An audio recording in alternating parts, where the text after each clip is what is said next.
Bismillahirrahmanirrahim. Assalamu alaikum dear students of BS. Hope you all are fine. It's your teacher Mrs. Aksa Kamal here, and we are going to start our today's lecture on phonetics and phonology. And our today's topic is manner of articulation. In our yesterday's lecture we just analyzed what are the places of articulation, and today we are going to see what is the manner of articulation. So first of all, I tell you that these two topics of place of articulation and manner of articulation are deeply connected and interlinked. And yesterday we watched what are the places of articulation, how the passive and active articulators come into contact with each other, creating a point or the place for the articulation of consonant sounds. And in our today's lecture we are going to watch what are the manner of articulation, in what way the sounds are produced. After forming the place for the articulation, what is the manner which is going to be followed for the utterance of certain sounds. Let's start our today's lecture. The manner of articulation is defined as the way in which the air stream from the lungs is interfered with in order to produce a speech sound. So the manner of articulation is defined. How it is defined? This is the way in which the airstream from the lungs is interfered with, how that airstream is blocked between the articulators to create or to produce certain sounds. We have to see this. In English there are 5 or 6 manners of articulation. And what are these articulation manners? These are plosive, fricative, affricate, nasal, liquid and semivowels. And the last two usually being combined as approximants. Liquid and semivowel sounds fall in the category of approximants. So now let's analyze them in turn. The first one is plosive, or plosives are called the stops as well. Plosives or stops are, what are these? Let's see. This is a manner in which the sound is produced. Which consonants fall in the category of plosives? Let's see.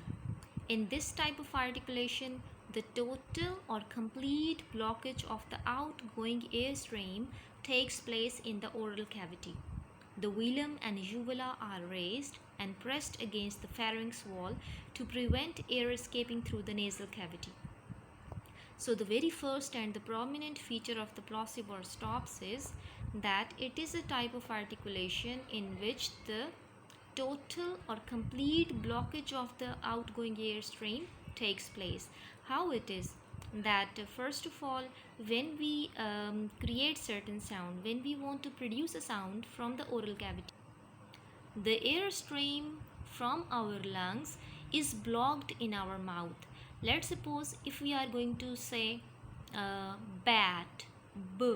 So b sound, if you see the manner of how b sound is produced, you see that first of all a complete blockage of the air stream is done in the mouth. We completely block the air stream in the mouth. Like first of all, before pronouncing b sound, there is certain procedure.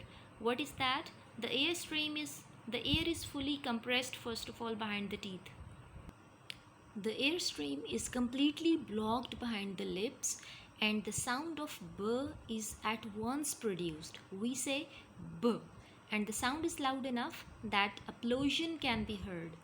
And inside our mouth, what is the position of the velum when plosives or stops are made? Plosive and stops are the same title for these sounds. The velum and uvula are raised. Here we see that for the closure of the nasal cavity, we need to raise our uvula and velum or the soft palate. So when these two organs are raised above and they are pressed against the pharynx wall to prevent air escaping through the nasal cavity. So when our uvula and velum are raised and they are leveled with the pharynx wall, the passage to the nasal cavity is completely blocked. Hence, the nasal sounds cannot be produced. The only way for the air to escape will be from the oral cavity, where the plosives will take place. After this stricture has been formed, it means that after the Air is compressed in the mouth. After the air is blocked in our mouth and air has been compressed behind some oral organ or some place of articulation is formed, it is released. When the articulators come together, they combine and the place is created. They take their position to pronounce certain consonants. Then that air is released. Air is allowed to escape, and the escape of the air produces noise which is loud enough to be heard. This noise is called plosion. If we closely observe the production of the plosive sounds, we observe the following four phases in the production of these sounds. First phase is the first phase is when the articulators move to form the structure for the plosives, and this is the closing phase. So first one is the closing phase, and what happens in the closing phase? The articulators move to compress the air in the mouth. This is the closing phase. And what happens next? When the compressed air is stopped from escaping, it forms the compression phase. So after the closing phase, there comes a compression phase. In the compression, the air in the mouth, the air which is blocked in the mouth, that is compressed. Before that explosion take place, or before the sound is released, before the sound is produced, the air which is blocked in the mouth is compressed. And this happens especially in the production of the plosive sounds only. So what is the next step after the compression phase? In the third phase, the articulators move to release the air at once. So in the third phase, what happens? The articulators move and the air is released at once. At once mean like when we are going to produce the plosive sounds like b, p, and the nasal sound m, and the approximant sound w. We see that in case of first three sounds p, b, and m, you can notice the occurrence of these four phases. And what is the fourth phase? The fourth phase starts soon after the release phase. We call it the post-release phase. Now let's see what are the plosive sounds. The English plosives are p, b, t, d, k, and g. Now we take a recap of how plosive sounds are produced and what are the four phases that we can note while producing the plosive sounds. So first is the closing phase. In the production of the plosive sounds, first one is the closing phase. And what happens in the closing phase? In the closing phase, the air is blocked in our mouth. And when that air is blocked, it is further compressed in our mouth. And after compression is complete, the articulators move to release the air. And this is called the release phase. So first one is the closing phase, second one is the compression phase, and third one is the release phase. And after the release phase, there comes the post-release phase, as a result of which we hear plosion in the plosive sounds. I hope it's clear. Now we move to the next manner of articulation, that is fricative. When you will study the features of the fricative sound, you will better be able to make a comparison of fricative with the plosive sound. You will see that it is notably different from the plosive sounds. Let's see how it differs. The manner of articulation used in producing the fricative involves almost blocking the airstream and having the air push through the very narrow opening. And as the air is pushed through, a type of friction is produced and the resulting sounds are called fricatives. If you see the definition of this fricative sound, the difference will be visible to you. What happens in the beginning of the fricative sound? The air is almost blocked in the mouth, as was the case in the production of the plosive sound. So air is blocked, but that air is pushed through a very narrow opening. Like in the production of f sound, you can see that you can push the air when your articulators take position to form the f sound.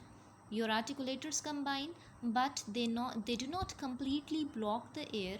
The air can be pushed through these articulators. It is you can notice the production of the f sound, it is quite different from the production of the b sound, where the in case of b sound, the sound is at once produced, but in the case of f sound, you see that you can keep on pushing the air till your lungs are completely free of the air. And in the production of the f sound, you can listen a type of friction while producing this sound. So because of this friction, this sound is called fricative. In English, the fricative sounds are f, v, th, th. Especially in the utterance of s sound, you can note the difference. You can see that the definition completely agrees its production. Just create a s sound. It creates a long hissing sound. For example, s. In s sound, you see that the air keeps on releasing. And for this feature, fricatives are the continuant consonants, which means that you can continue making them without interruption as long as you have enough air in your lungs. Whereas plosives are not continuants. They are uttered, they are produced at once, while the fricatives are produced with the hissing sound. Their utterance can prolong as long as you have air in your lungs. The fricative sounds are f, v, th, d, s, z, sh, and j. Hope the manner of articulation for the two categories of plosives and fricatives is a bit clear to you now. So after the fricatives, we have another category, or we have another manner of articulation, that is affricates. Let's see what are the affricates now, or the affricate sounds. Affricates are rather complex consonants. They begin as plosives and end as fricatives. An affricate is a single sound composed of a stop portion and a fricative portion. The sound ch and j are affricates as they occur at the beginning of the word cheap and jeep. As the definition of affricates tells you that these are the complex consonants, but they are not so hard that they are unable to be understood. They are so easy. Like they have the feature of beginning as a plosive, mean airflow is blocked in the mouth in the beginning, but their release phase will be like fricatives. They will not be released at once. An affricate is a single sound composed of a stop portion and a fricative portion. So it is a single sound. Here the greenly highlighted figures or the symbols are visible. You can see that the symbols of ch and j include two figures, but their sound is one. And these sounds of ch, beginning of ch, first of all, how do we begin with making the ch sound? We first of all stop the airflow in our mouth. Before the production of ch, you see the articulators take their position. They block the air in the mouth, but the release phase is not like plosives. They are not produced at once. The articulators do not act once apart from each other for the production of these affricates. Rather, these affricates are produced with some friction, like you can hear in the sounds of ch and j.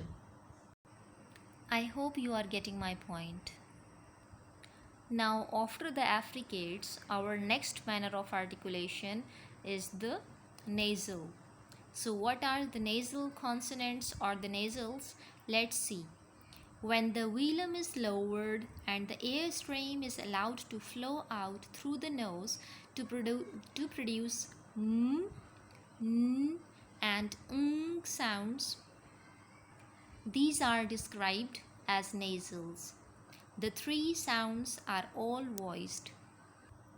As you already know, that for the production of the nasal sounds, the uvula and velum or the soft palate must be down or in the lowered position so that the nasal passage is open for the production of the nasalized sounds, for the production of nasal sounds.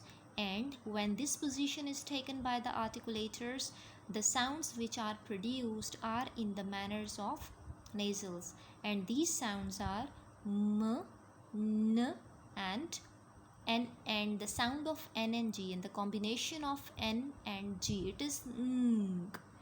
The sound starts with n and ends on g. When you combine these two, it makes ng sound. After the nasals, our next category is that of liquids. Let's see how liquids are produced. What is this manner of articulation? The initial sounds in lead and red are described as liquids, mean l and r are described as liquids. They are both voiced. The l sound is called a lateral liquid and is formed by letting the airstream flow around the sides of the tongue as the tip of the tongue makes contact with the middle of the alveolar ridge. Here in this definition, you see that how l sound is produced. What is the manner? In what manner it is produced? In the manner of this sound, you will first see what is the place of articulation. The place of articulation is that the tip of your tongue goes to the alveolar ridge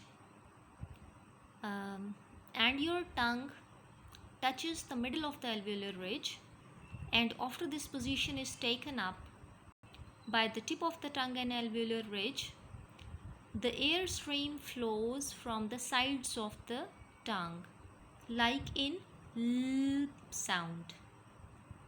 You can practice this by yourself. You will notice that the air stream will flow from the sides of the tongue. That is why this sound is called the lateral liquid. And the other liquid sound is that of r, as it comes in the beginning of red. This sound is formed with the tongue tip raised and curled back near the post-alveolar ridge. The tip of the tongue rolls back to the alveolar position and the air stream flows from the center. That is why it's called a liquid sound.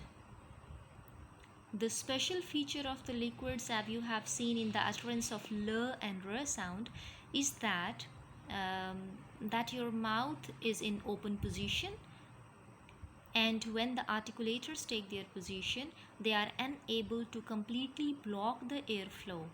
That is why the air keeps on coming out from the sides or the center of these sounds. That is why, because of the flow of the air, these are called the liquid sounds. Our next manner of articulation is that of glides. Let's see what happens here. The sounds w and y are described as glides. They are both voiced sounds. These sounds occur at the beginning of what and yes, mean w and y sounds. These sounds are typically produced with the tongue in motion or glide to or from the position of a vowel, and are sometimes called semi-vowels.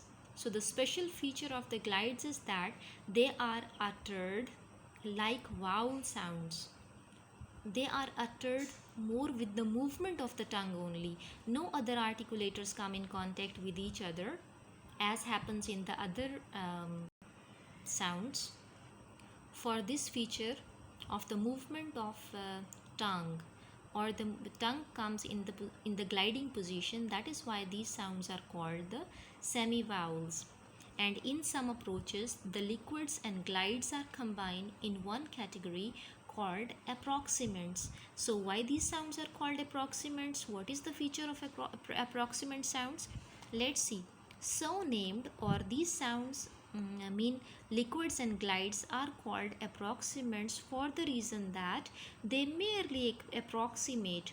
While these approximate sounds are produced, the articulators come towards each other but not to the touching position. So these sounds in English include the palatal approximant y sound, the central approximant r sound, and the lateral approximant l sound, and the bilabial approximant w sound. You will understand the case of approximant if I give you some detailed study about w sound. You see that w is a bilabial sound, and in the bilabial two lips are combined, but this is bilabial approximant because in the utterance of w sound we see that our lips take rounding position, or they are rounded while w sound is produced, but the two lips do not completely contact with each other, or they do not block the air stream. The lips only take the rounded position. It means the articulators just come towards each other, but they do not make any contact. The air between them is empty. That is why this sound is approximant, where the articulators merely approximate with each other. They just come closer for the utterance of this sound. And now you see that w sound is bilabial approximant. So here our lecture ends, and I hope that you would have developed some sort of understanding. But when you go and watch this video again, I hope the points will become more clear to you. In this lecture, we have just seen the manners of articulation, and we have watched how different sounds are produced in different manners. Some sounds are produced in the plosive manner, some sounds are produced in the fricative manner, some are produced in the affricates, while the others are produced in the nasal way, and some are liquid sounds, some are glides, and how liquids and glides are called the approximant sounds. So here our lecture ends. I hope you would have understood it. Allah Hafiz, and take care of yourself.